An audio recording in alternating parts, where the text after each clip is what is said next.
नमस्कार, मी स्वप्नील गरड. महाराष्ट्र माझामध्ये आपल्या सर्वांचं स्वागत आहे. दर्शको, आज 28 ऑगस्ट बुधवार संध्याकाळच्या 6:30 वाजलेले आहेत. आत्ताच हाती आलेल्या अपडेटनुसार आपण उजनी धरणामध्ये असलेल्या सध्याच्या पाण्याच्या पातळीविषयीची माहिती घेऊया. दर्शको, आपण सकाळीच 9 वाजताची एक अपडेट दिली होती. त्यामध्ये सांगितल्याप्रमाणे दौंड येथून उजनी धरणामध्ये 75,262 क्युसेक एवढा पाण्याचा विसर्ग होता. आज दिवसभरामध्ये त्या क्युसेकमध्ये 2,000 क्युसेकची वाढ झालेली असून आत्ताच हाती आलेल्या संध्याकाळी 6:30च्या अपडेटनुसार दौंड येथून उजनी धरणामध्ये 77,755 क्युसेक एवढी पाण्याची आवक होते.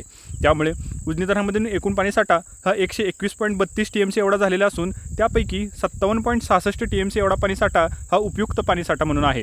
त्याचबरोबर आज संध्याकाळी 6:30 वाजता उजनी धरणाची पाण्याची पातळी ही 107.62% एवढी झालेली आहे. उजनी धरणामधून सीनामाडा डाव्या कालव्यामध्ये 175 क्युसेकचा विसर्ग होतोय. त्याचबरोबर दहिगाव उपसा सिंचन योजनेमध्ये ही 80 क्युसेकचा विसर्ग होत असून उजनी धरणामधून बोगद्यामध्ये 200 क्युसेकच्या विसर्गाने पाण्याची आवक होते. महत्त्वाची बाब म्हणजे उजनी धरणामधून मुख्य कॅनलमध्येही 1600 क्युसेकचा विसर्ग होत असून 1600 क्युसेकचा विसर्ग हा ऊर्जा निर्मितीसाठी वापरण्यात येतोय. उजनी धरण प्रशासनाने दिलेल्या निर्देशानुसार आज दुपारी 2:30 वाजल्यापासून उजनी धरणामधून भीमा नदीच्या पाण्यामध्ये होणाऱ्या विसर्गात 10,000 क्युसेकची वाढ करण्यात आलेली असून सकाळी जो काही 80,000 क्युसेकचा विसर्ग हा उजनी धरणामधून भीमा नदीमध्ये होत होता तो संध्याकाळी 6:30 वाजता 90,000 क्युसेक एवढा झालेला आहे.